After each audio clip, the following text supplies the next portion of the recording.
ಕೋಲಾರ ಚುನಾವಣಾ ಪ್ರಚಾರದ ಕಾವು ಯಾವ ರೀತಿ ಹೆಚ್ಚಾಗಿದೆ ನವೀನ್? ಕೋಲಾರ ಲೋಕಸಭೆ ಕ್ಷೇತ್ರದ ಪ್ರಚಾರದ ಕಾವು ಬಿಸಿಲಿಗಿಂತ ಹೆಚ್ಚಾಗಿದೆ.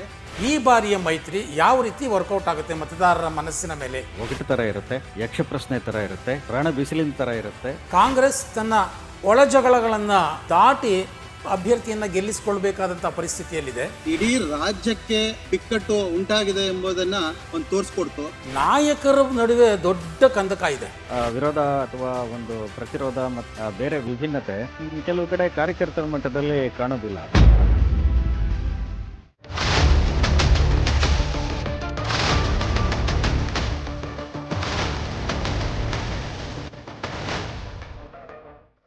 ಸ್ನೇಹಿತರೆ ನಮಸ್ಕಾರ, ನಾನು KVN ಸ್ವಾಮಿ.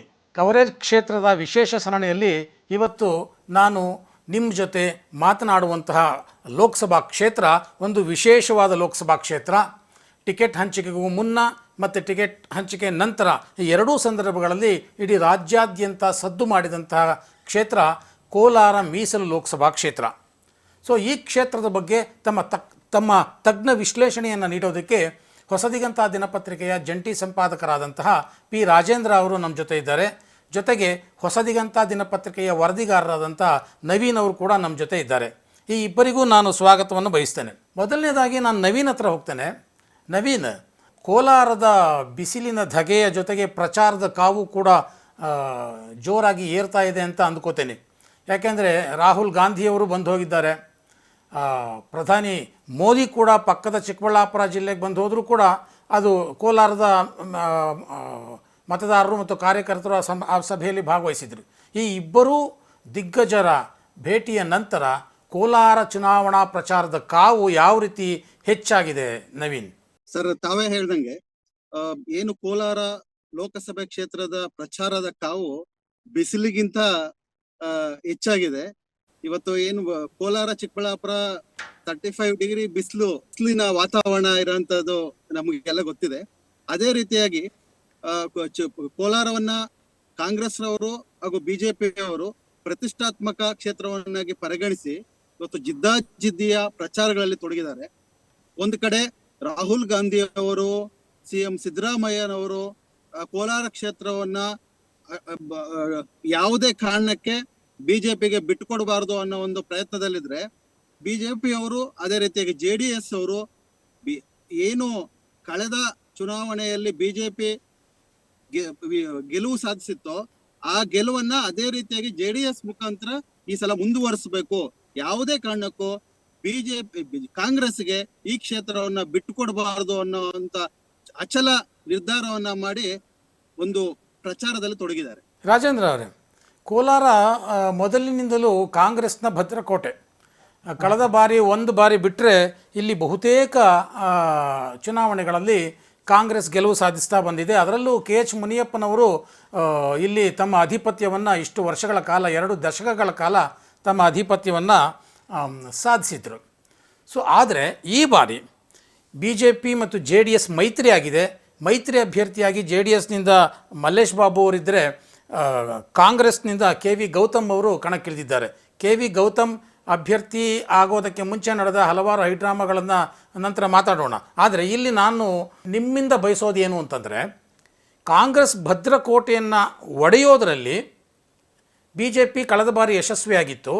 ಆದರೆ ಈ ಬಾರಿ BJP JDS ಜೊತೆ ಮೈತ್ರಿ ಮಾಡಿಕೊಂಡು JDS ಅಭ್ಯರ್ಥಿ ಈಗ ಕಾಂಗ್ರೆಸ್ ವಿರುದ್ಧ ನಿಂತಿದ್ದಾರೆ. ಕಳೆದ ಬಾರಿಯಲ್ಲಿ ಕಾಂಗ್ರೆಸ್ ಮತ್ತು JDS ಮೈತ್ರಿ ಆಗಿತ್ತು. ಈ ಬಾರಿ ಅದೇ JDS BJP ಜೊತೆ ಮೈತ್ರಿ ಮಾಡಿಕೊಂಡಿದೆ. ಎರಡೂ ಚುನಾವಣೆ ಸಂದರ್ಭಗಳನ್ನು ವಿಶ್ಲೇಷಿಸೋದಾದರೆ ಈ ಬಾರಿಯ ಮೈತ್ರಿ ಯಾವ ರೀತಿ ವರ್ಕೌಟ್ ಆಗುತ್ತೆ ಮತದಾರರ ಮನಸ್ಸಿನ ಮೇಲೆ, ಯಾವ ರೀತಿ ಪ್ರಭಾವ ಬೀರುತ್ತೆ ಅನಿಸುತ್ತೆ? ಕೋಲಾರ ಲೋಕಸಭಾ ಕ್ಷೇತ್ರದ ಒಂದು ರಾಜಕೀಯವೇ ಪ್ರತಿ ಸಾರಿ ಒಂಥರ ಒಗಟು ತರ ಇರುತ್ತೆ, ಯಕ್ಷ ಪ್ರಶ್ನೆ ತರ ಇರುತ್ತೆ, ರಣ ಬಿಸಿಲಿನ ತರ ಇರುತ್ತೆ, ಕೋಲಾರದ ಬಂಡೆಗಳ ತರ ಇರುತ್ತೆ. ಇಷ್ಟು ಸಂಕೀರ್ಣಗಳಿದೆ ಕೋಲಾರ ಲೋಕಸಭಾ ಕ್ಷೇತ್ರ ಮತ್ತೆ ಕೋಲಾರ ಜಿಲ್ಲೆಯ ರಾಜಕಾರಣ.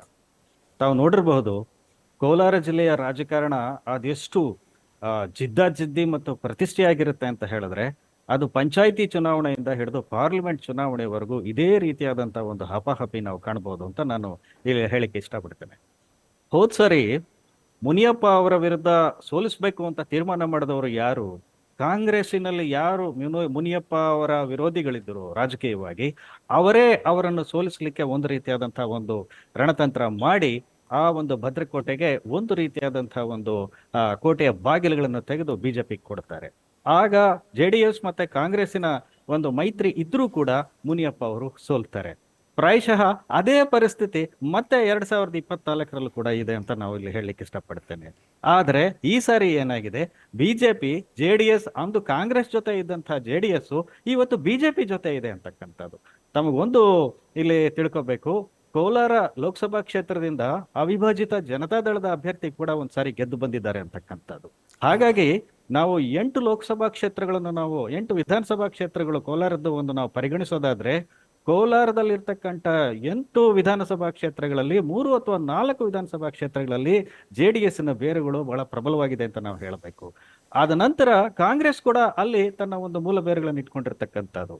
ಬದಲಾದ ರಾಜಕೀಯ ಪರಿಸ್ಥಿತಿಗಳಲ್ಲಿ ಯಾಕೆ ಇವತ್ತು ಕೋಲಾರ ಕೊನೆಯ ಗಳಿಗೆವರೆಗೂ ಟಿಕೆಟ್ ಹಂಚಿಕೆಯಲ್ಲಿ ಪಕ್ಷದ ವರಿಷ್ಠರಿಗೆ ದೊಡ್ಡ ತಲೆನೋವು ಮತ್ತು ಸಮಸ್ಯೆಯಾಗಿ ಕೊಡ್ತು ಅಂತ ಹೇಳಿದ್ರೆ, ಅಲ್ಲಿನ ಒಳ ರಾಜಕೀಯ, ಅಲ್ಲಿನ ನಾಯಕರ ಒಂದು ಅಸಂಘಟನೆ, ಅಲ್ಲಿನ ನಾಯಕರ ನಡುವೆ ಇಲ್ಲದೆ ಇರತಕ್ಕಂಥ ಒಂದು ಸಾಮ್ಯ ಮತ್ತು ಹೊಂದಾಣಿಕೆಯಿಂದ ಪ್ರಾಯಶಃ ಈ ರೀತಿಯಾದಂಥ ಬಿಕ್ಕಟ್ಟುಗಳು ಚುನಾವಣಾ ಪೂರ್ವದಲ್ಲೇ ಇಂಥ ಬಿಕ್ಕಟ್ಟುಗಳು ಕಾಣಿಸ್ಕೊಂಡಿದೆ. ನೋಡಬೇಕು ಈ ಒಂದು ರಣಕ್ಷೇತ್ರ ಯಾವ ರೀತಿಯಾದಂತಹ ಒಂದು ಇದಕ್ಕೆ ಸ್ಪಂದಿಸುತ್ತೆ 26ನೇ ತಾರೀಕು ಅಂತಕ್ಕಂಥದ್ದು ಬಹಳ ಕುತೂಹಲಕರವಾದಂಥ ಸಂಗತಿ ಸ್ವಾಮಿಯವರೇ. ನವೀನ್, ಕೋಲಾರದಲ್ಲಿ ಕಾಂಗ್ರೆಸ್ ಒಂದು ರೀತಿಯ ಸಮಸ್ಯೆಯನ್ನು ಎದುರಿಸ್ತಾ ಇದ್ದರೆ, BJP ಮತ್ತು JDSಗೆ ಒಂದು ರೀತಿಯ ಸವಾಲು. ಕಾಂಗ್ರೆಸ್ ತನ್ನ ಒಳಜಗಳಗಳನ್ನು ದಾಟಿ ಅಭ್ಯರ್ಥಿಯನ್ನು ಗೆಲ್ಲಿಸಿಕೊಳ್ಬೇಕಾದಂಥ ಪರಿಸ್ಥಿತಿಯಲ್ಲಿದೆ. ಇಲ್ಲಿ JDS ಮತ್ತು BJP ಸ್ಥಳೀಯವಾಗಿ ಹೊಂದಾಣಿಕೆ ಮಾಡಿಕೊಂಡು ಆ ಹೊಂದಾಣಿಕೆಯ ಸವಾಲುಗಳನ್ನು ದಾಟಿ ಗೆಲ್ಲಬೇಕಾದಂಥ ಪರಿಸ್ಥಿತಿ ಇದೆ. ಸೊ ಈ ಹಿನ್ನೆಲೆಯಲ್ಲಿ ಕಾಂಗ್ರೆಸ್ಸಿನ ಒಳಜಗಳ ಚುನಾವಣಾ ಅಂದರೆ ಟಿಕೆಟ್ ಘೋಷಣೆಯ ಪೂರ್ವದಲ್ಲಿ ಏನು ಕಂಡು ಬಂದಿತ್ತು, ಈಗಲೂ ಅದೇ ಮುಂದುವರೆದಿದೆಯಾ? ಅದನ್ನು ಅಭ್ಯರ್ಥಿ ಯಾವ ರೀತಿ ನಿಭಾಯಿಸ್ತಾ ಇದ್ದಾರೆ ನವೀನ್? ಖಂಡಿತವಾಗ್ಲು ಈಗ ಕಾಂಗ್ರೆಸ್ ಅಲ್ಲಿ ಇದ್ದಂತಹ ಒಳ ಜಗಳ ಇಡೀ ರಾಜ್ಯಕ್ಕೆ ಒಂದು ಕಾಂಗ್ರೆಸ್ ಅಲ್ಲಿ ಯಾವ ರೀತಿ ಬಿಕ್ಕಟ್ಟು ಉಂಟಾಗಿದೆ ಎಂಬುದನ್ನ ಒಂದು ತೋರಿಸ್ಕೊಡ್ತು. ಯಾಕಂದ್ರೆ ಏನು ಮುನಿಯಪ್ಪ ಅವರ ಅಳಿಯನಿಗೆ ಟಿಕೆಟ್ ಯಾವುದೇ ರೀತಿಯಲ್ಲಿ ಕಾಂಗ್ರೆಸ್ ಟಿಕೆಟ್ ಕೊಡಬಾರ್ದು ಅನ್ನೋ ನಿಟ್ಟಿನಲ್ಲಿ ಈ ಕಾಂಗ್ರೆಸ್ನ ರಮೇಶ್ ಕುಮಾರ್ ಬಣದವರು, ಅದೇ ರೀತಿಯಾಗಿ ಈಗ ಚಿಕ್ಕಬಳ್ಳಾಪುರ ಉಸ್ತುವಾರಿ ಸಚಿವರಾಗಿರುವಂತಹ ಸುಧಾಕರ್ ಅವರ ನೇತೃತ್ವದಲ್ಲಿ ಡಾಕ್ಟರ್ ಸುಧಾಕರ್ ಅವರ ನೇತೃತ್ವದಲ್ಲಿ ರಾಜೀನಾಮೆಗೆ ಮುಂದಾಗಿದ್ರು, MLCಗಳು ರಾಜೀನಾಮೆಗೆ ಮುಂದಾಗಿದ್ರು. ಇದೆಲ್ಲದರ ಮಧ್ಯೆ KH ಮುನಿಯಪ್ಪ ಅವರ ವಿರುದ್ಧವಾಗಿ ಏನು ರಮೇಶ್ ಕುಮಾರ್ ಅವರ ಬಣ ಹಠ ಸಾಧಿಸಲು ಮುಂದಾಯ್ತು. ಇದನ್ನ ಒಳಗೊಂಡಂತಹ ಹೈಕಮಾಂಡ್ ಇಬ್ಬರೂ ಬಣದವರಿಗೆ ಬಿಟ್ಟು ಮೂರನೇ ವ್ಯಕ್ತಿಗೆ ಗೌತಮ್ ಅವರಿಗೆ ಟಿಕೆಟ್ ಅನ್ನು ನೀಡೋದ್ರ ಮುಖಾಂತರ ಇವರಿಬ್ಬರಿಗೂ ಶಾಕ್ ನೀಡುವಂತ ಕೆಲಸನೂ ಮಾಡ್ತು. ಆದ್ರೆ ಬದಲಾದ ಸನ್ನಿವೇಶಗಳಿಗೆ ಅನುಗುಣವಾಗಿ ಇವತ್ತಿಗೂ ಕೋಲಾರ ಲೋಕಸಭಾ ಕ್ಷೇತ್ರದಲ್ಲಿ KH ಮುನಿಯಪ್ಪ ಅವರು ಯಾವುದೇ ರೀತಿ ಪ್ರಚಾರ ಕಾರ್ಯಕ್ರಮಗಳಲ್ಲಿ ಭಾಗವಹಿಸ್ತಿಲ್ಲ, ಇದುವರೆಗೂ ಭಾಗವಹಿಸಿಲ್ಲ. ನಾಮಿನೇಷನ್ ಹಾಕುವಾಗ ಅಭ್ಯರ್ಥಿ ಪರವಾಗಿ ಹೋಗಿ ಅವರ ನಾಮಿನೇಷನ್ ಫೈಲ್ ಮಾಡಿದಾಗ ಮಾತ್ರ ಅವರ ಜೊತೆಯಲ್ಲಿ ಕಾಣಿಸ್ಕೊಂಡ್ರೆ ಹೊರತು ಇದುವರೆಗೂ ಯಾವುದೇ ರೀತಿ ಅಂತ ಪ್ರಚಾರದಲ್ಲಿ ತೊಡಗಿಸ್ಕೊಂಡಿಲ್ಲ. ಅದೇ ರೀತಿ ಅಲ್ಲಿ ಕೋಲಾರದಲ್ಲಿ ಬಲಗೈ ವರ್ಗದವರು, ಎಡಗೈ ವರ್ಗದವರು ಎಂಬ ಒಂದು ಇದಿದೆ. ಬಲಗೈ ವರ್ಗದವರಿಗೆ ಟಿಕೆಟ್ ಸಿಗ್ಬೇಕಾಗಿತ್ತು, ಇಲ್ಲ ಎಡಗೈ ವರ್ಗದವ್ರಿಗೆ ಟಿಕೆಟ್ ಸಿಗ್ಬೇಕಾಯ್ತು ಅನ್ನೋ ಒಂದು ವಾದ ಇದೆ. ಎಡಗೈ ವರ್ಗದವರು ಸುಮಾರು 3 ಲಕ್ಷ ಚಿಲ್ಲರೆ ಮತದಾರಿದ್ದಾರೆ. ಅದರಿಂದ ಎಡಗೈ ವರ್ಗದವರಿಗೆ ಒಂದು ಟಿಕೆಟ್ ಸಿಗಬೇಕಾಗಿತ್ತು ಅನ್ನೋ ಒಂದು ವಾದ ಇತ್ತು. ಆದ್ರೆ ಇಬ್ಬರೂ ಕ್ಯಾಂಡಿಡೇಟ್ಗಳು ಏನ್ ಇವತ್ತು ಸ್ಪರ್ಧಿಸಿದ್ದಾರೆ, ಗೌತಮ್ ಅವರಾಗಿರ್ಬೋದು, ಮಲ್ಲೇಶ್ ಬಾಬು ಅವರಾಗಿರ್ಬೋದು, ಇಬ್ಬರು ಸ್ಪರ್ಧಿಗಳು ಎಡಗೈ ವರ್ಗದವರು, ಬಲಗೈ ವರ್ಗಕ್ಕೆ ಸೇರಿದವರಾಗಿರೋದ್ರಿಂದ ಮುನಿಯಪ್ಪ ಅವರ ಪ್ರಭಾವ ಎಡಗೈ ವರ್ಗದವರ ಮೇಲೆ ಹೆಚ್ಚಾಗಿ ಬೀರುತ್ತೆ. ಅವರ ಒಂದು ಪ್ರಚಾರ ಮಾಡಿಲ್ಲ ಅಂದ್ರೆ ಕಾಂಗ್ರೆಸ್ಗೆ ಇದೊಂದು ದೊಡ್ಡ ಹೊಡೆತ ಅಂತಾನೆ ನಾವು ವಿಶ್ಲೇಷಣೆ ಮಾಡಬಹುದು. ಆ ನಿಟ್ಟಿನಲ್ಲಿ ಬಿಜೆಪಿಯವರು ಒಂದ್ ಹೆಜ್ಜೆ ಮುಂದೆ ಹೋಗಿ ಬಿಜೆಪಿ ಮತ್ತೆ JDS ಅಭ್ಯರ್ಥಿ ಏನಿದ್ದಾರೆ ಮಲ್ಲೇಶ್ ಬಾಬು ಅವರು ಇದನ್ನ ಎನ್ಕರೇಜ್ ಮಾಡ್ಕೊಂಡು ಉತ್ತಮವಾದಂತ ಒಂದು ಸಂಘಟಿತ ರೀತಿಯಲ್ಲಿ ಪ್ರಚಾರದಲ್ಲಿ ತೊಡಗಿಸ್ಕೊಂಡು ಅವರ ಅಂದ್ರೆ ಆ ಇದನ್ನ ಜೆಡಿ ಕಾಂಗ್ರೆಸ್ಗೆ ಶಾಕ್ ಕೊಡೋದ್ರ ಮುಖಾಂತರ ಗೆಲುವು ಸಾಧಿಸೋ ನಿಟ್ಟಿನಲ್ಲಿ ಒಂದ್ ಹೆಜ್ಜೆ ಮುಂದೆ ಇದ್ದಾರೆ ಅಂತಾನೆ ಹೇಳ್ಬೋದು. ರಾಜೇಂದ್ರ ಅವರೇ, ಇಲ್ಲಿ ಕುತೂಹಲ ಅಂತಂದರೆ ಕೋಲಾರ ಲೋಕಸಭಾ ಕ್ಷೇತ್ರದಲ್ಲಿ ನಾಯಕರ ನಡುವೆ ದೊಡ್ಡ ಕಂದಕ ಇದೆ. ಸೊ ಆ ನಾಯಕರ ನಡುವೆ ಇರುವಂಥ ಕಂದಕ ಅದು ಡೌನ್ ದ ಲೈನ್ ಕಾರ್ಯಕರ್ತರ ಮಟ್ಟಕ್ಕೂ ಅದು ಅಷ್ಟೇ ಆಳವಾಗಿ ಬೇರೂರು ಬಿಟ್ಟಿದೆಯಾ ಅಂತ. ಖಂಡಿತ. ಯಾಕೆಂತ ಹೇಳಿದ್ರೆ ನಾವು ಕೆಲವು ಕಡೆ ನೋಡಬಹುದು ನಾಯಕರ ಮಟ್ಟದಲ್ಲಿ ಇರ್ತಕ್ಕಂಥ ಒಂದು ವಿರೋಧ ಅಥವಾ ಒಂದು ಪ್ರತಿರೋಧ ಮತ್ತೆ ಬೇರೆ ವಿಭಿನ್ನತೆ ಕೆಲವು ಕಡೆ ಕಾರ್ಯಕರ್ತರ ಮಟ್ಟದಲ್ಲಿ ಕಾಣೋದಿಲ್ಲ. ಆದ್ರೆ ಕೋಲಾರ ಜಿಲ್ಲೆಯ ರಾಜಕಾರಣವನ್ನು ನಾವು ನೋಡಿದಾಗ ಕೋಲಾರ ಜಿಲ್ಲೆಯಲ್ಲಿ ಯಾರು ಅಲ್ಲಿ ಜಿಲ್ಲೆಯ ಒಂದು ಪ್ರಥಮ ಸ್ಥಾನದಲ್ಲಿರ್ತಕ್ಕಂಥ ಲೀಡರ್ ಯಾರು ಇರ್ತಾರೆ, ಪ್ರಥಮ ಸ್ಥಾನ ದ್ವಿತೀಯ ಸ್ಥಾನ, ಅದು ತೃತೀಯ ಸ್ಥಾನಕ್ಕೂ ಕೂಡ ಹರಡುತ್ತೆ. ಮತ್ತೆ even to the last level panchayati level ಅಲ್ಲಿ ಕೂಡ ಅದೇ ರೀತಿಯಾದಂತ ಒಂದು ಮನೋಭಾವ ಇರುತ್ತೆ. ಹಾಗೆ ಅಲ್ಲಿ ಐಡೆಂಟಿಫೈ ಆಗ್ಬಿಟ್ಟಿದ್ದಾರೆ, ದೇ ನೆವರ್ ಚೇಂಜ್. ಉದಾಹರಣೆಗೆ ಶ್ರೀನಿವಾಸಪುರ ತಗೊಂಡ್ರೆ, ಶ್ರೀನಿವಾಸಪುರದಲ್ಲಿ ರಮೇಶ್ ಕುಮಾರ್ ಕಡೆ ಇರ್ತಕ್ಕಂಥ ಬೆಂಬಲಿಗರು ಕಾರ್ಯಕರ್ತರು ಅವರು ಬದಲಾಗುವುದಿಲ್ಲ. ವೆಂಕಟ ಶಿವಾರೆಡ್ಡಿ ಕಡೆ ಇರ್ತಕ್ಕಂಥವ್ರು ಅವರು ಬದಲಾಗುವುದಿಲ್ಲ. ಉದಾಹರಣೆಗೆ ಚಿಂತಾಮಣಿ ತಗೊಂಡ್ರೆ, ಚಿಂತಾಮಣಿ ಆಂಜನೇಯ ರೆಡ್ಡಿ ಅವರ ಮೊಮ್ಮಗ ಆಗಿರ್ತಕ್ಕಂಥ ಈಗ ಪ್ರಸ್ತುತ ಸಚಿವ ಆಗಿರ್ತಕ್ಕಂಥ ಸುಧಾಕರ್ ಅವರ ಬೆಂಬಲಿಗರು ಯಾರಿದ್ದಾರೆ ಅವರು ಬದಲಾಗುವುದಿಲ್ಲ. ಹೀಗೆ ತಲೆತಲಾಂತರಗಳಿಂದ ಅವರು ಜನರೇಷನ್ ಟು ಜನರೇಷನ್ ಈ ರೀತಿಯಾದಂತಹ ರಾಜಕೀಯ ಮಾಡ್ತಾ ಬರ್ತಾ ಇದ್ದಾರೆ ಕೋಲಾರ ಜಿಲ್ಲೆಯಲ್ಲಿ. ಹಾಗಾಗಿ ಇಲ್ಲಿನ ಮತದಾರರನ್ನು ಮತ್ತೆ ಬದಲಾಯಿಸಲು ಅಲ್ಲಿನ ನಾಯಕರು ಒಪ್ಪುವುದಿಲ್ಲ. ಒಂದು ರೀತಿಯಾದಂತ ಒಂದು ಕೆಟ್ಟ ಛಲ, ಹಠಮಾರಿ ಧೋರಣೆಗೆ ಅಂಟಿಕೊಂಡೆ ಪ್ರಾಯಶಃ ಇವತ್ತು ರಮೇಶ್ ಕುಮಾರ್ ನಿನ್ನೆ ಕೊಟ್ಟಿರ್ತಕ್ಕಂಥ ಒಂದು ಹೇಳಿಕೆಯನ್ನು ನೋಡಿದಾಗ ಅದು ಬಹಳ ವಿವಾದಾಸ್ಪದವಾಗಿರ್ತಕ್ಕಂಥ ಒಂದು ಇದು. ರಮೇಶ್ ಕುಮಾರ್ ಬಹಳ ದಿಟ್ಟವಾಗಿ ಮಾತನಾಡ್ತಕ್ಕಂಥ ಒಬ್ಬ ನಾಯಕ ಅಂತ ನಾವು ಹೇಳಬೇಕಾಗುತ್ತೆ. ಹಾಗಾಗಿ ಈ ಒಂದು ಪೊಲಿಟಿಕಲ್ ಒಪಿನಿಯನ್ಸ್ ಮತ್ತೆ ಒಂದು ಫೀಲಿಂಗ್ಸ್ ಏನಿದೆ ಆ ಜಿಲ್ಲೆನಲ್ಲಿ, ಭಾವನೆಗಳು, ಇದು ಬದಲಾಗ್ತಾ ಇಲ್ಲ. ಹೀಗಾಗಿ ಅದು ಪ್ರತಿ ಸಾರಿ ಕೂಡ ಪಕ್ಷದ ವರಿಷ್ಠರಿಗೆ ಟಿಕೆಟ್ ಹಂಚಿಕೆ ವಿಚಾರದಲ್ಲಿ ಬಹಳ ದೊಡ್ಡ ತೊಡಕಾಗ್ತಕ್ಕಂಥ ವಿಚಾರ ಆಗಿದೆ ಅಂತ ಹೇಳಲಿಕ್ಕೆ ಇಷ್ಟಪಡ್ತೇನೆ ಸ್ವಾಮಿ ಅವರೇ.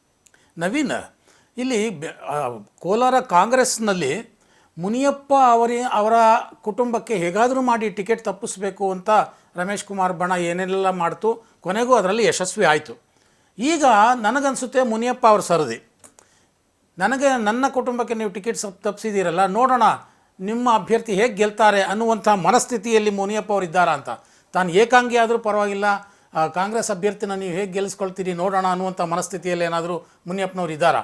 ಖಂಡಿತವಾಗ್ಲು ಅದೇ ಛಲದಲ್ಲೇ ಇದ್ದಾರೆ ಮುನಿಯಪ್ಪ ಅವರು.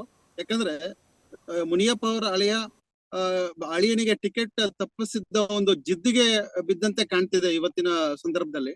ಅವರು ಚಿಕ್ಕಬಳ್ಳಾಪುರ ಕ್ಷೇತ್ರ, ಈಗ ದೇವನಹಳ್ಳಿಯಲ್ಲಿ ಏನು ವಿಧಾನಸಭಾ ಕ್ಷೇತ್ರದಲ್ಲಿ ಗೆದ್ದು ಅವರು ಒಂದು ಸಚಿವರಾಗಿದ್ದಾರೆ. ಚಿಕ್ಕಬಳ್ಳಾಪುರ ಲೋಕಸಭೆ ಕ್ಷೇತ್ರದಲ್ಲಿ ಪ್ರಚಾರದಲ್ಲಿ ತೊಡಗಿಸ್ಕೊಳ್ಳೋ ಮಟ್ಟದಲ್ಲೂ ಕೋಲಾರದಲ್ಲಿ ಯಾವುದೇ ರೀತಿಯ ಪ್ರಚಾರದಲ್ಲಿ ಅವರು ತೊಡಗಿಸ್ಕೊಂತಿಲ್ಲ. ಯಾಕಂದ್ರೆ ಅವರ ಬೆಂಬಲಿಗರಾಗ್ಲಿ ಹೆಚ್ಚಿನ ಸಂಖ್ಯೆಯಲ್ಲಿ ಇರೋಂಥವ್ರು, ಯಾಕಂದ್ರೆ 7 ಬಾರಿ ಅವರು ಲೋಕಸಭೆ ಕ್ಷೇತ್ರದಲ್ಲಿ ಸ್ಪರ್ಧಿಸಿ ಗೆದ್ದಂತಹ ವ್ಯಕ್ತಿ.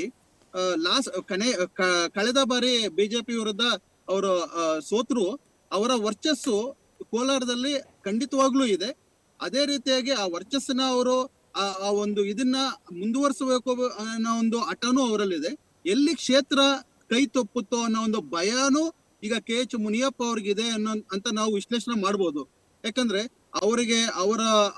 ಅವರ ಬೆಂಬಲಿಗರಿಗಾಗ್ಲಿ ಅವ್ರ ಕುಟುಂಬ ಸದಸ್ಯರಿಗಾಗ್ಲಿ ಟಿಕೆಟ್ ತಪ್ಪಿಸುವಂತ ಕೆಲಸ ಬೇರೆ ಒಂದು ವರ್ಗದವರು ಮಾಡ್ತಿದ್ದಾರೆ ಅನ್ನೋ ಒಂದು ಕಾರಣಕ್ಕೆ ನಾನಿಲ್ದೆ ಈ ಒಂದು ಕ್ಷೇತ್ರದಲ್ಲಿ ಹೇಗೆ ನೀವು ಗೆದ್ಕೊಂಡ್ ಬರ್ತೀರಾ ಅನ್ನೋ ಒಂದು ಹಠಕ್ಕೂ ಈಗ KH ಮುನಿಯಪ್ಪ ಅವರು ಬಿದ್ದಂತೆ ಕಾಣ್ತಿದೆ. ಅದರಿಂದನೇ ಅವರ ಪ್ರಚಾರದಿಂದ ದೂರ ಉಳಿದಂತೆ ಕಾಣ್ತಿದೆ.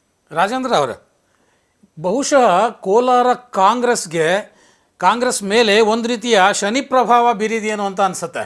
ಸೊ ಕಳೆದ ಲೋಕಸಭಾ ಚುನಾವಣೆಯಲ್ಲಿ ರಾಹುಲ್ ಗಾಂಧಿ ಮಾಡಿದಂಥ ಒಂದು ಭಾಷಣ ಅವರ ಸಂಸದ ಸ್ಥಾನವನ್ನೇ ಕಿತ್ಕೊಂಡ್ಬಿಟ್ಟಿತ್ತು. ಮೋದಿ ಹೆಸರಿನವರೆಲ್ಲರೂ ಕಳ್ಳರು ಅನ್ನುವಂಥದ್ದು. ಈಗ ಮತ್ತೆ ಕಾಂಗ್ರೆಸ್ನಲ್ಲಿನ ಒಳಜಗಳಗಳು ಆ ಶನಿ ಪ್ರಭಾವದಿಂದ ಕಾಂಗ್ರೆಸ್ ಹೊರಗೆ ಬಂದಿಲ್ಲ ಅಂತ ಅನಿಸುತ್ತೆ.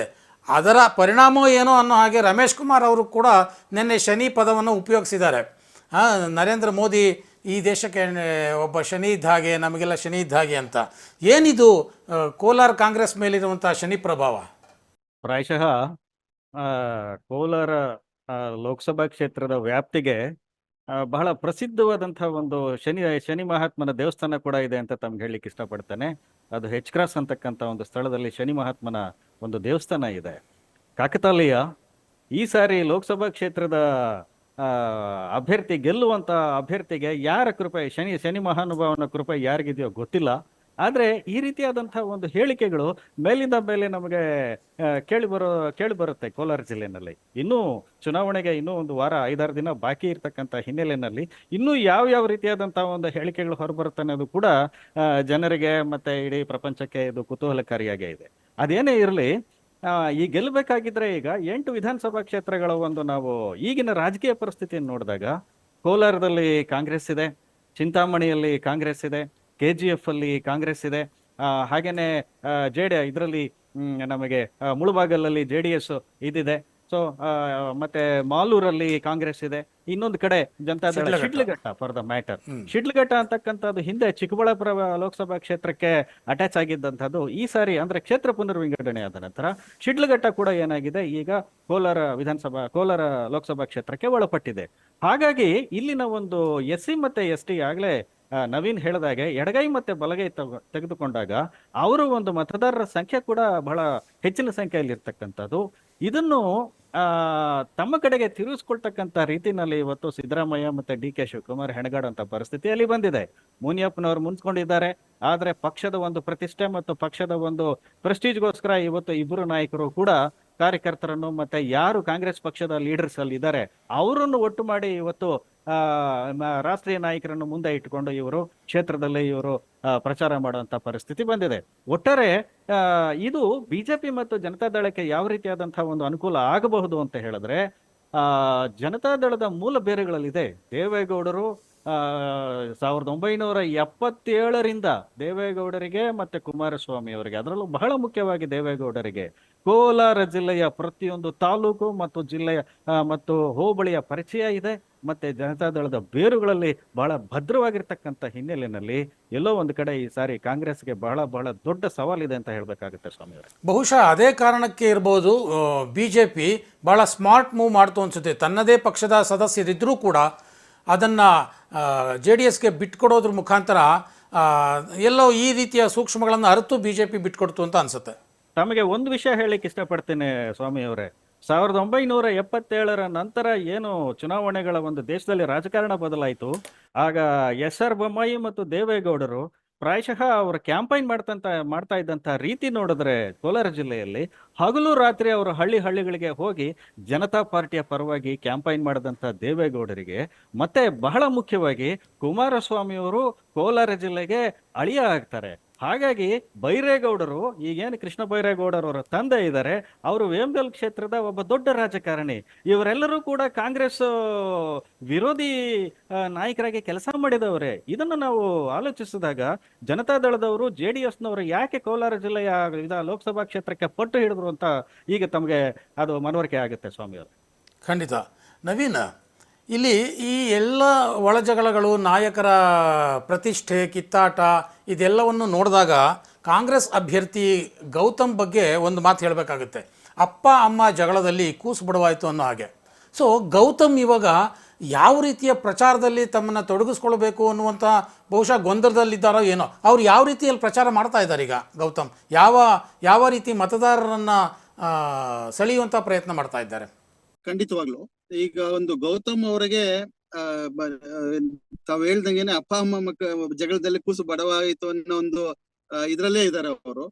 ಯಾಕಂದ್ರೆ ಒಂದು ಪ್ರತಿಷ್ಠೆಗೆ ಬಲಿಯಾಗ್ತಿದ್ದಾರೆ ಅನ್ನೋ ಒಂದು ನಾವು ವಿಶ್ಲೇಷಣೆ ಮಾಡಬಹುದು. ಯಾಕಂದ್ರೆ ಒಂದು ಈ ಎರಡು ಬಣಗಳ ನಡುವಿನ ಒಂದು ಭೀಕರ ಪ್ರತಿಷ್ಠೆಗೆ ಗೌತಮ್ ಅವರು ಬಲಿಪಶು ಆಗ್ಬೋದೇನೋ ಅನ್ನೋ ಒಂದು ನಿಟ್ಟಿನಲ್ಲಿ ಜನರು ಒಂದು ತೀರ್ಮಾನಕ್ಕೆ ಬಂದಿದ್ದಾರೆ ಅಂತ ಅನ್ಸುತ್ತೆ ಇವತ್ತಿನ ಪರಿಸ್ಥಿತಿಯಲ್ಲಿ. ಅದರ ನಡುವೆಯೂ ಏನು ಇವತ್ತು ರಾಹುಲ್ ಗಾಂಧಿ ಅವರಾಗಿರ್ಬೋದು, CM ಸಿದ್ದರಾಮಯ್ಯ ಅವರಾಗಿರ್ಬೋದು, ಇವ್ರನ್ನೆಲ್ಲ ರಾಜ್ಯ ಮಟ್ಟದ, ರಾಷ್ಟ್ರ ಮಟ್ಟದ ನಾಯಕರನ್ನ ಕರೆಸ್ಕೊಂಡು ಅವರ ಮುಖಾಂತರ ಪ್ರಚಾರ ಮಾಡಿಸ್ಕೊಳ್ಳುವಂತಹ ಒಂದು ಇದಕ್ಕೆ ಇವತ್ತು ಕಾಂಗ್ರೆಸ್ ಅಭ್ಯರ್ಥಿ ಬಂದಿದ್ದಾರೆ. ಯಾಕಂದ್ರೆ ಸ್ಥಳೀಯವಾಗಿ KH ಮುನಿಯಪ್ಪ ಅವರಾಗಿರ್ಬೋದು, ಈ ಸ್ಥಳೀಯ ಮುಖಂಡರ ಜಗಳಗಳಲ್ಲಿ, ಈ ಗೊಂದಲಗಳಲ್ಲಿ ಅವ್ರಿಗೆ ಪ್ರಚಾರ ಹೇಗೆ ಮಾಡ್ಬೇಕು, ಯಾಕಂದ್ರೆ ಇಬ್ಬರು ಹೊಸಬರು ಮಿತ್ರ ಪಕ್ಷದ ಈಗ JDS ಮತ್ತು JDS ಬಿಜೆಪಿ ಕ್ಯಾಂಡಿಡೇಟ್ ಅಲ್ಲಿ ಹೊಸಬ್ರು, ಅದೇ ರೀತಿಯಾಗಿ JDS ಮತ್ತೆ ಬಿಜೆಪಿ ಕ್ಯಾಂಡಿಡೇಟ್ ಹೊಸಬ್ರು, ಅದೇ ರೀತಿ ಕಾಂಗ್ರೆಸ್ ಕ್ಯಾಂಡಿಡೇಟ್ ಹೊಸಬ್ರಲ್ಲಿ ಈ ಪ್ರಚಾರದ ಗೊಂದಲ ಅಂತೂ ಇಬ್ಬರಲ್ಲೂ ಇದೆ. ಆದಾಗ್ಯೂ ಮಲ್ಲೇಶ್ ಅಲ್ಲಿ 2 ಬಾರಿ ಎಲೆಕ್ಷನ್ಗೆ ನಿಂತು ಒಂದು ಅನುಭವ ಇದೆ, ಸೋತಿದ್ರು ಕೂಡ ಬಂಗಾರಪೇಟೆಯಲ್ಲಿ. ಎನಿಯೋ ನನಗೆ ರಾಜೇಂದ್ರ ಅವ್ರ ಹತ್ರ ನಾನು ಕೇಳೋಕ್ಕೆ ಇಷ್ಟಪಡ್ತೀನಿ, ಕೋಲಾರ ಲೋಕಸಭಾ ಕ್ಷೇತ್ರ ಈ ಹಿಂದಿನಿಂದ ಕಾಂಗ್ರೆಸ್ ಭದ್ರಕೋಟೆ ಆಗಿದ್ದಕ್ಕೆ ಕಾರಣ ಬಹುಶಃ ಜಾತಿಯೇ ಮುಖ್ಯ ಕಾರಣವಾಗಿತ್ತಾ? ಅಂದ್ರೆ ಇದು ಕೋಲಾರ ಲೋಕಸಭಾ ಕ್ಷೇತ್ರ ಮೀಸಲು ಕ್ಷೇತ್ರದ ಪರಂಪರೆಯಲ್ಲೇ ಮುಂದುವರೆದಿರ್ತಕ್ಕಂಥ ಒಂದು ಕ್ಷೇತ್ರ ಅಂತ ನಾವು ಹೇಳಬೇಕಾಗತ್ತೆ. ಈ ಒಂದು ಕ್ಷೇತ್ರದಿಂದ ದಾಖಲೆ ಮಟ್ಟದಲ್ಲಿ GY ಕೃಷ್ಣನ್ ಅಂತ ಅವ್ರು ಗೆದ್ದು ಬರ್ತಾರೆ. ಅವರು ಕೂಡ ಮುನಿಯಪ್ಪನವರು ಅವರ ದಾಖಲೆಯನ್ನೇ ಮುರಿದಿದ್ದು ಅಂತ ನಾವು ಹೇಳಬೇಕಾಗತ್ತೆ. ಮತ್ತೆ ಅಲ್ಲಿರ್ತಕ್ಕಂಥ ಒಂದು ಮತದಾರರ ಒಂದು ಸಮುದಾಯದ ಮತ್ತೆ SCs ಮತ್ತೆ STs ಏನಿದೆ, ಅದರ ಮಧ್ಯೆ ಒಕ್ಕಲಿಗರ ಸಂಖ್ಯೆ ಏನು, ಅಲ್ಲಲ್ಲಿ ಬರ್ತಕ್ಕಂಥವ್ರು ಬೇರೆ ಬೇರೆ ಅದರ್ ಗ್ರೂಪ್ಸ್ ಅಂತ ಅದರ್ ಕಮ್ಯುನಿಟೀಸ್ ಏನಿದೆ, ಅದು ಬಹಳ ಮುಖ್ಯ ಆಗುತ್ತೆ. ಒಂದು ಇಲ್ಲಿನ ಒಂದು ಟ್ರೆಡಿಷನಲ್ ವೋಟಿಂಗ್ ಏನಿದೆ, ಮೊದಲಿನಿಂದಲೂ ಕೂಡ ಇವರು ಕಾಂಗ್ರೆಸ್ ಪಕ್ಷಕ್ಕೆ ಬೆಂಬಲ ಕೊಟ್ಟಂತ ಕ್ಷೇತ್ರವೇ ಇದು. ಹೀಗಾಗಿ ಇಲ್ಲಿ GY ಕೃಷ್ಣನ್ ಅಂತಕ್ಕಂಥವ್ರು ಮತ್ತೆ ಮುನಿಯಪ್ಪ ಅಂತವರು ದಾಖಲೆ ಮಟ್ಟದಲ್ಲಿ ಗೆದ್ದು ಬಂದಿರತಕ್ಕಂಥ ಹಿನ್ನೆಲೆಯಲ್ಲಿ, ಎಕ್ಸೆಪ್ಟ್ ಕಳೆದ ಸಾರಿ ಯಾವುದು ರಾಷ್ಟ್ರೀಯ ಒಂದು ವಿಚಾರಗಳು, ಭಾವನಾತ್ಮಕ ಸಂಗತಿಗಳು ಇಲ್ಲಿನ ಮತದಾರರ ಮೇಲೆ ಪ್ರಭಾವ ಬೀರಿದರ ಹಿನ್ನೆಲೆಯಲ್ಲಿ ಅದು BJPಯವರ ತೆಕ್ಕೆಗೆ ಹೋಗುತ್ತೆ. ಅದೇನೇ ಇರಲಿ, 8 ವಿಧಾನಸಭಾ ಕ್ಷೇತ್ರದಲ್ಲಿ ಇರ್ತಕ್ಕಂಥ ರಾಜಕೀಯ ಮತ್ತೆ ರಾಜಕಾರಣ ಮತ್ತೆ ಅಲ್ಲಿನ ಮತದಾರರ ಒಂದು ಅಭಿಷ್ಟ ಏನಿದೆ ಮತ್ತೆ ಮತದಾರರ ಒಂದು ದೃಷ್ಟಿಕೋನ ಏನಿದೆ, ಇವೆಲ್ಲವೂ ಕೂಡ ಚುನಾವಣೆಗಳಲ್ಲಿ ಅದು ಪ್ರಭಾವ ಬೀರ್ತಕ್ಕಂಥದ್ದು ಮತ್ತೆ ರಿಸಲ್ಟ್ಸ್ ಕೂಡ ಅದೇ ರೀತಿನೇ ಇರ್ತಕ್ಕಂಥದ್ದು. ಒಟ್ಟಾರೆ ಕೋಲಾರದ ಲೋಕಸಭಾ ಕ್ಷೇತ್ರದ ಮತದಾರರು ಅವರ ಪರ್ಸೆಂಟೇಜ್ ಆಫ್ ವೋಟಿಂಗ್ ಕೂಡ ನೋಡಿದಾಗ 80 to 85%, ಪ್ರಾಯಶಃ ಇನ್ನು 2 ದಿನ 3 ದಿನ ಆದ್ಮೇಲೆ ಮಳೆ ಬರ್ತಾ ಇದ್ರೆ ಅಲ್ಲಿ 38ರಿಂದ 40 ಡಿಗ್ರಿ ಟೆಂಪರೇಚರ್ ಹೋದ್ರೂ ಆಶ್ಚರ್ಯ ಇಲ್ಲ. ಆದ್ರೂ ಕೂಡ ನನಗೆ ವಿಶ್ವಾಸ ಇದೆ 70%ಗಿಂತ ಕಡಿಮೆ ಅಲ್ಲಿ ಮತದಾನ ಆಗೋದಿಲ್ಲ ಅಂತಕ್ಕಂಥದ್ದು. ಇದೇನ್ ತೋರಿಸುತ್ತೆ ಅಂತ ಹೇಳಿದ್ರೆ, ಮತದಾರರ ಒಂದು ರಾಜಕಾರಣದಲ್ಲಿ ಇರ್ತಕ್ಕಂಥ ಆಸಕ್ತಿ ಮತ್ತೆ ಅವ್ರಿಗಿರ್ತಕ್ಕಂಥ ಒಂದು ಕಮಿಟ್ಮೆಂಟ್ ಅಂತ ಕೂಡ ನಾವು ಹೇಳಬೇಕಾಗುತ್ತೆ. ಬಹುಶಃ ನವೀನ್, ಕಾಂಗ್ರೆಸ್ಗೆ ಕಂಪ್ಲೀಟ್ ಕಾಂಟ್ರಡಿಕ್ಟರಿಯಾಗಿ JDS BJP ಮೈತ್ರಿಕೂಟದಲ್ಲಿ ಒಂದು ರೀತಿಯ ಹೊಂದಾಣಿಕೆ ಕಂಡು ಬಂದಿರಬಹುದೇನೋ ನನಗೆ ನೀವು ಹೇಳಬೇಕು. ಒಂದು. ಎರಡನೇದು, ಆ ರೀತಿ ಹೊಂದಾಣಿಕೆ ಕಂಡು ಬಂದಿದ್ರೆ ಮಲ್ಲೇಶ್ ಬಾಬು ಅವರ ಪ್ರಚಾರ ವೈಖರಿ ಹೇಗಿದೆ? ಯಾವ ಯಾವ ವಿಚಾರಗಳನ್ನು ಮಲ್ಲೇಶ್ ಬಾಬು ಮತದಾರರ ಮುಂದೆ ಇಡ್ತಾ ಇದ್ದಾರೆ? ಖಂಡಿತವಲ್ಲ. ಈಗ ಮಲ್ಲೇಶ್ ಬಾಬು ಅವರ ಒಂದು ದೊಡ್ಡ ಆಸಕ್ತಿ ಏನಂದ್ರೆ, ಎರಡೂ ಪಕ್ಷಗಳು ಮೈತ್ರಿ ಆಗಿರೋಂಥದ್ದು. ಕಳೆದ ಬಾರಿ ಮುನಿಸ್ವಾಮಿ ಅವರು KH ಮುನಿಯಪ್ಪ ಅವರ ವಿರುದ್ಧ ಅತ್ಯಂತ ಹೆಚ್ಚು ಲೀಡಿಂಗ್ ಅಲ್ಲಿ ಮತಗಳನ್ನು ಪಡೆದು ಜಯ ಗಳಿಸಿರ್ತಾರೆ. ಅದೇ ರೀತಿಯಾಗಿ ಆ ಮುನಿಸ್ವಾಮಿ ಮುನಿಸ್ವಾಮಿ ಅವರು ಈಗ ಸಕ್ರಿಯವಾಗಿ ಮಲ್ಲೇಶ್ ಅವರ ಪರವಾಗಿ ಪ್ರಚಾರವನ್ನು ನಡೆಸಿದ್ದಾರೆ ಕ್ಷೇತ್ರದಲ್ಲಿ. ಮುಖ್ಯವಾಗಿ ಕೋಲಾರ ಮೀಸಲು ಲೋಕಸಭೆ ಕ್ಷೇತ್ರದಲ್ಲಿ 72 ವರ್ಷಗಳ ಇತಿಹಾಸದಲ್ಲಿ 8 ಜನ ಮಾತ್ರ ಇದುವರೆಗೂ ಸ್ಪರ್ಧಿಸಿದ್ದಾರೆ ಎಲೆಕ್ಷನ್ಗೆ ಅನ್ನೋದು ಒಂದು ಗಮನಾರ್ಹ. ಯಾಕೆಂದ್ರೆ ಮೊದಲಿಗೆ ದೊಡ್ಡ ತಿಮ್ಮಯ್ಯ ಆಗಿರ್ಬೋದು, GY ಕೃಷ್ಣನ್ ಆಗಿರ್ಬೋದು, KH ಮುನಿಯಪ್ಪ ಅವರು ಆಗಿರ್ಬೋದು, ಸತತವಾಗಿ 3 ಬಾರಿ ಹ್ಯಾಟ್ರಿಕ್ ವಿಜಯ ಗಳಿಸಿದವರು. ಅದೇ ರೀತಿ KH ಮುನಿಯಪ್ಪ ಅವರು 7 ಬಾರಿ ಜಯ ಗಳಿಸಿದಂತ ಕ್ಷೇತ್ರ ಅದು ಕೋಲಾರ ಲೋಕಸಭಾ ಕ್ಷೇತ್ರ. ಅಂತ ಕ್ಷೇತ್ರದಲ್ಲಿ ಕಳೆದ ಲೋಕಸಭಾ ಚುನಾವಣೆಯಲ್ಲಿ ಬಿಜೆಪಿ ಮೋದಿ ಅಲೆಯಿಂದ ಬಿಜೆಪಿ ತನ್ನ ಪಾರಪತ್ಯವನ್ನ ಸಾರುತ್ತೆ. ಆ ಪರಂಪರೆಯನ್ನ ಈಗ ಮತ್ತೆ ಮುಂದುವರಿಸುವ ನಿಟ್ಟಿನಲ್ಲಿ ಮಲ್ಲೇಶ್ ಬಾಬು ಅವರಿಗೆ ಸಂಪೂರ್ಣವಾದಂತಹ ಎರಡೂ ಪಕ್ಷ, ಬಿಜೆಪಿ ಮತ್ತು JDS ಪಕ್ಷಗಳ ಎರಡೂ ಪಕ್ಷದ ನಾಯಕರು ಸಾಥ್ ನೀಡ್ತಿದ್ದಾರೆ. ಅದೇ ರೀತಿಯಾಗಿ ಅವರ ಪ್ರಚಾರದ ಅಬ್ಬರವೂ ಅದೇ ಮರದಲ್ಲಿದೆ. ಅದರೊಂದಿಗೆ ಇವತ್ತು ಕಾಂಗ್ರೆಸ್ ಅಲ್ಲಿರುವಂತಹ ಮುಸುಕಿನ ಗುದ್ದಾಟಗಳು ಬಿಜೆಪಿಗೆ ಮೈತ್ರಿ ಪಕ್ಷದ ಅಭ್ಯರ್ಥಿಗೆ ವರದಾನ ಆಗ್ಬೋದು ಅಂತ ನಾವು ವಿಶ್ಲೇಷಣೆ ಮಾಡಬಹುದು. ಏಕೆಂದರೆ ಇಲ್ಲಿ BJPಯ ಓಟ್ಗಳು ಕೂಡ ಕಳೆದ 10 ವರ್ಷಗಳಲ್ಲಿ ಸಾಕಷ್ಟು ಹೆಚ್ಚಾಗಿದೆ. ಕಳೆದ ಲೋಕಸಭಾ ಚುನಾವಣೆಯಲ್ಲಿ ಅಲ್ಲಿ BJP ಅಭ್ಯರ್ಥಿಯೇ ಗೆದ್ದರು. ಅದರ ಹಿಂದಿನ ಲೋಕಸಭಾ ಚುನಾವಣೆ ತಗೊಂಡಾಗ ಸುಮಾರು 2 ಲಕ್ಷ ಚಿಲ್ಲರೆ ಓಟ್ಗಳನ್ನು BJP ಅಭ್ಯರ್ಥಿಯಲ್ಲಿ ತಗೊಂಡಿದ್ರು. ಸೊ 3ನೇ ಸ್ಥಾನಕ್ಕಿದ್ದರೂ ಕೂಡ. ಹಾಗಾಗಿ ತನ್ನದೇ ಆದಂಥ ವೋಟ್ ಬ್ಯಾಂಕನ್ನು ಪ್ರತಿ ಚುನಾವಣೆಯಲ್ಲಿ ಬಿ ಜೆ ಪಿ ಹೆಚ್ಚಿಸ್ಕೊಂಡೇ ಬರ್ತಾ ಇದೆ. ಹಾಗಾಗಿ ಮಲ್ಲೇಶ್ ಬಾಬು ಅವರಿಗೆ ಇದು ಒಂದು ರೀತಿ ವರದಾನ ಆಗಬಹುದು ಅಂತ ಅನಿಸುತ್ತೆ. ಇದೆಲ್ಲದರ ನಡುವೆನೂ ಮತ್ತೆ ನಾನು ಕಾಂಗ್ರೆಸ್ ಅಭ್ಯರ್ಥಿಯ ವಿಚಾರಕ್ಕೆ ಬರ್ತೇನೆ. ಸೊ ಇದೆಲ್ಲ ನಡುವೆ ಓಕೆ, ನಾಯಕರನ್ನು ಒಲಿಸ್ಕೊಳ್ಬೇಕು, ಅವರ ನಡುವಿನ ಬಿರುಕುಗಳ ನಡುವೆನೂ ಪ್ರಚಾರ ಮಾಡಬೇಕು. ಆದರೆ ಗೌತಮ್ ಯಾವ ವಿಚಾರಗಳನ್ನ ಇಟ್ಕೊಂಡು ಅಲ್ಲಿ ಮತದಾನಕ್ಕೆ ಹೋಗ್ತಾ ಇದ್ದಾರೆ ಅಂದರೆ ಮತದಾರರ ಮುಂದೆ ಏನಾದರೂ ಒಂದು ಹೇಳಬೇಕಲ್ವಾ? ಕಾಂಗ್ರೆಸ್ ಗ್ಯಾರಂಟಿಗಳು ಅಂತನೋ, ಅಥವಾ ಸಿದ್ದರಾಮಯ್ಯ ನಮ್ಮ ನಾಯಕರು ಅಂತನೋ, ಡಿ ಕೆ ಶಿವಕುಮಾರ್ ನಮ್ಮ ನಾಯಕರು ಅಂತನೋ, ಆ ರೀತಿ ಏನಾದರೂ ಒಂದಷ್ಟು ಅವರು ಮತದಾರರ ಮುಂದೆ ಹೇಳೋದಕ್ಕೆ ಏನಿದೆ ಅವರಿಗೆ ಅಂತ, ಏನು ವಿಚಾರ ಇಟ್ಕೊಂಡು ಮತ ಕೇಳ್ತಾ ಇದ್ದಾರೆ ಅಂತ. ಈಗ ಕಾಂಗ್ರೆಸ್ ಅಭ್ಯರ್ಥಿಗೆ ಗ್ಯಾರಂಟಿಗಳ ಒಂದು ಆಧಾರದ ಮೇಲೆನೆ, ಗ್ಯಾರಂಟಿಗಳ ಒಂದು ನಂಬಿಕೆ ಮೇಲೆನೆ ಅವರು ಮತದಾನ ಹೆಚ್ಚು ಪ್ರಚಾರವನ್ನ ಮಾಡ್ತಿದ್ದಾರೆ. ಮುಖ್ಯವಾಗಿ ಈಗ ಏನು ಕೋಲಾರ ಲೋಕಸಭಾ ಕ್ಷೇತ್ರದ ವ್ಯಾಪ್ತಿಯಲ್ಲಿ ಬರುವಂತಹ 8 ವಿಧಾನಸಭಾ ಕ್ಷೇತ್ರಗಳಲ್ಲಿ 5 ವಿಧಾನಸಭಾ ಕ್ಷೇತ್ರಗಳಲ್ಲಿ ಕಾಂಗ್ರೆಸ್ ಅಭ್ಯರ್ಥಿಗಳು ಜಯಗಳಿಸಿದ್ದಾರೆ. ಇನ್ನು 3ರಲ್ಲಿ ಜೆಡಿಎಸ್ ಅಭ್ಯರ್ಥಿಗಳಿದ್ದಾರೆ, ಜೆಡಿಎಸ್ ಶಾಸಕರಿದ್ದಾರೆ. ಇನ್ನು 5 ವಿಧಾನಸಭಾ ಕ್ಷೇತ್ರದಲ್ಲಿ ಕಾಂಗ್ರೆಸ್ ಶಾಸಕರಿದ್ದಾರೆ. ಆ 5 ವಿಧಾನಸಭಾ ಕ್ಷೇತ್ರಗಳು ಸೇರಿಸಿ ಎಲ್ಲಾ ವಿಧಾನಸಭಾ ಕ್ಷೇತ್ರಗಳಲ್ಲೂ ಕಾಂಗ್ರೆಸ್ನ ಒಂದು ಮತದಾರ ಇದ್ದಾರೆ ಅನ್ನೋ ಒಂದು ನಂಬಿಕೆ ಗೌತಮ್ ಅವ್ರಿಗಾಗಿದೆ.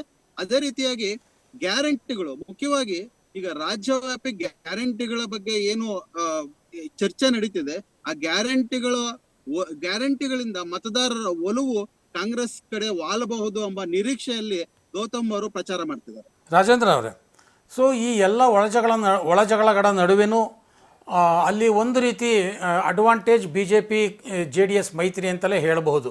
ಆದರೆ ಇದೆಲ್ಲವನ್ನೂ ಮೀರಿ ಇಲ್ಲಿನ ನಮ್ಮ ಜೋಡೆತ್ತುಗಳೇನಿದೆ ರಾಜ್ಯ ಕಾಂಗ್ರೆಸ್ಸಿನ ಸಿದ್ದರಾಮಯ್ಯ ಮತ್ತು ಡಿ ಕೆ ಶಿವಕುಮಾರ್ ಅವರಿಗೆ ಈ ಕೋಲಾರ ಲೋಕಸಭಾ ಕ್ಷೇತ್ರ ಯಾವ ರೀತಿ ಸವಾಲಾಗಿದೆ ಅಂತ. ಒಂದು ಬಿಜೆಪಿ ಸಿದ್ದರಾಮಯ್ಯ ಮತ್ತೆ ಡಿ ಕೆ ಶಿವಕುಮಾರ್ ಮುಖ್ಯಮಂತ್ರಿ ಮತ್ತೆ ಉಪಮುಖ್ಯಮಂತ್ರಿ ಇರ್ತಕ್ಕಂಥವ್ರು, ಮತ್ತೆ ಕಳೆದ ವಿಧಾನಸಭಾ ಚುನಾವಣೆಯಲ್ಲಿ ಅವರ ಪರ್ಫಾರ್ಮೆನ್ಸ್ ಏನಿದೆ ಅದು ಅವ್ರಿಗೆ ಒಂದು ರೀತಿಯಾದಂತಹ ಒಂದು ಆಶಾಭಾವನೆ ಮತ್ತು ಭರವಸೆಯನ್ನು ಕೊಟ್ಟಿದೆ. ಕೋಲಾರ ಜಿಲ್ಲೆಯಲ್ಲಿ ಜನತಾದಳ ಮತ್ತೆ ಬಿಜೆಪಿ ಇವತ್ತು ಮೈತ್ರಿ ಆದ್ರೂ ಕೂಡ ಅವರ ವಿಶ್ವಾಸದಲ್ಲಿದ್ರೆ ಕಾಂಗ್ರೆಸ್ ಕೂಡ ಅಲ್ಲಿ ಅಷ್ಟೇ ಭದ್ರವಾಗಿರ್ತಕ್ಕಂಥ ಒಂದು ಇದು ಕ್ಷೇತ್ರ ಅಂತ ನಾವು ಹೇಳಬೇಕಾಗತ್ತೆ. ಕಾಂಗ್ರೆಸ್ಸಿನ ಒಂದು ಪರಂಪರೆಯ ಒಂದು ಐತಿಹಾಸಿಕ ವಿಜಯಗಳಿಗೆ ಅಲ್ಲಿಗೆ ಬೇಸಿದೆ ಅಂತ ನಾವು ಹೇಳಬೇಕಾಗತ್ತೆ. ಕಾಂಗ್ರೆಸ್ಸಿನಲ್ಲೂ ಕೂಡ ಅಲ್ಲಿ ಘಟಾನುಘಟಿ ನಾಯಕರಿದ್ದಾರೆ, ಘಟಾನುಘಟಿ ಲೀಡರ್ಸ್ ಇದ್ದಾರೆ. ಅಫ್ಕೋರ್ಸ್ ಅವರಲ್ಲಿ ಭಿನ್ನಮತ ಇರ್ಬೋದು, ಒಂದು ಅಸಮಾಧಾನ ಇರ್ಬೋದು. ರಾಜಕೀಯದಲ್ಲಿ ಇವೆಲ್ಲ ಈ ಅಸಮಾಧಾನಗಳು ಮತ್ತೆ ಕೋಪತಾಪಗಳೆಲ್ಲ ಇರುತ್ತೆ. ರಮೇಶ್ ಕುಮಾರ್ ಅಂತ ಲೀಡರ್ ಇದ್ದಾರೆ, ಮುನಿಯಪ್ಪ ಅಂತ ಲೀಡರ್ ಇದ್ದಾರೆ, ಸುಧಾಕರ್ ಅಂತ ಲೀಡರ್ ಇದ್ದಾರೆ. ಹೀಗಾಗಿ the original strength of Congress ಅಲ್ಲಿ ಇದಾಗಿಲ್ಲ. ಅದರ ಜೊತೆಗೆ ಸರ್ಕಾರದ ಯೋಜನೆಗಳೇನಿದೆ ಮತ್ತೆ ಸರ್ಕಾರದ ಒಂದು ಗ್ಯಾರಂಟಿ ಮತ್ತೆ ಬೇರೆ ಬೇರೆ ಆದಂತಹ ಒಂದು ಸ್ಕೀಮ್ಸ್ ಏನಿದೆ, ತದನಂತರ organising approach of the Congress, ಇದು ಏನು ಡಿ ಕೆ ಶಿವಕುಮಾರ್ ಅವರ ಒಂದು ಸಂಘಟನಾತ್ಮಕವಾದಂತಹ ಒಂದು ಅಪ್ರೋಚಸ್ ಮತ್ತೆ ರಣತಂತ್ರ ಏನಿದೆ, ಇವೆಲ್ಲವೂ ಕೂಡ ಬಿಜೆಪಿ ಮತ್ತು ಜನತಾದಳದ ಮೈತ್ರಿ ಅಭ್ಯರ್ಥಿಗೆ ಒಂದು ಸವಾಲಾಗ್ತಕ್ಕಂಥ ವಿಚಾರಗಳಾಗುತ್ತೆ. ಹೀಗಾಗಿ ಇಲ್ಲಿ ಇರ್ತಕ್ಕಂಥ ಒಂದು ಪರಿಸ್ಥಿತಿ ನೋಡಿದಾಗ ರಾಜಕೀಯದಲ್ಲಿ ಅಗೈನ್ ಇಟ್ ಈಸ್ 50-50ನೇ, ಸಮಬಲಗಳ ಹೋರಾಟ. ಕೋಲಾರದಲ್ಲಿ ಯಾರಿಗೆ ಗೆದ್ದರೂ ಕೂಡ ಇದು ಸಮಬಲವಾದಂತಹ ಒಂದು ಇದಿರುತ್ತೆ. ನೋಡಬೇಕು ಯಾವ ರೀತಿಯಾಗಿ ಮತದಾರರು ಇದಕ್ಕೆ ಪ್ರತಿಸ್ಪಂದಿಸ್ತಾರೆ ಅಂತಕ್ಕಂಥದ್ದು. ಸ್ವಾಮಿ, thank you Rajendra, thank you Naveen. ಸ್ನೇಹಿತರೆ, ನೋಡಿದ್ರಲ್ಲ, ಕೋಲಾರ ಲೋಕಸಭಾ ಕ್ಷೇತ್ರದ ಸಂಪೂರ್ಣ ಚಿತ್ರಣವನ್ನು ನಾವು ನಿಮ್ಮ ಮುಂದೆ ಇಟ್ಟಿದ್ದೇವೆ. ಒಂದು ಕಡೆ B J P J D S ಮೈತ್ರಿ ಮೋದಿ ಗ್ಯಾರಂಟಿಯನ್ನು ನೆಚ್ಚಿಕೊಂಡಿದೆ, ಜೊತೆಗೆ ಸ್ಥಳೀಯವಾಗಿ ಎರಡೂ ಪಕ್ಷಗಳ ಕಾರ್ಯಕರ್ತರು ಒಟ್ಟಾಗಿ ಕೆಲಸ ಮಾಡ್ತಾ ಇದ್ದಾರೆ. ಮತ್ತೊಂದು ಕಡೆ ಕಾಂಗ್ರೆಸ್ನ ಅಭ್ಯರ್ಥಿ ಅವರು ನಾಯಕರ ಕಿತ್ತಾಟದ ನಡುವೆಯೂ ರಾಜ್ಯ ನಾಯಕರು ನಮ್ಮ ಸಹಾಯಕ್ಕೆ ಬರ್ತಾರೆ ಅನ್ನುವಂಥ ಒಂದು ವಿಶೇಷ ಭರವಸೆ ಮತ್ತು ರಾಜ್ಯ ಸರ್ಕಾರದ ಗ್ಯಾರಂಟಿ ಯೋಜನೆಗಳು ನನ್ನ ಸಹಾಯಕ್ಕೆ ಬರುತ್ತೆ ಅನ್ನುವಂಥ ಒಂದು ವಿಶೇಷ ಭರವಸೆಯೊಂದಿಗೆ ಅವರು ಕೂಡ ಮತದಾರರ ಬಳಿ ಮತಯಾಚನೆಯನ್ನು ಮಾಡ್ತಾ ಇದ್ದಾರೆ. ನೋಡಬೇಕು ಅಂತಿಮವಾಗಿ ಅಲ್ಲಿನ ಮತದಾರ ಯಾವ ನಿರ್ಧಾರವನ್ನು ಪ್ರಕಟಿಸ್ತಾನೆ ಅನ್ನೋದನ್ನು. ಮತ್ತೆ ಮುಂದಿನ ಕವರೇಜ್ ಕ್ಷೇತ್ರದಲ್ಲಿ ಮತ್ತೊಂದು ಲೋಕಸಭಾ ಕ್ಷೇತ್ರದೊಂದಿಗೆ ಮತ್ತೆ ನಿಮ್ಮ ಮುಂದೆ ಬರ್ತೀನಿ. ನಮಸ್ಕಾರ.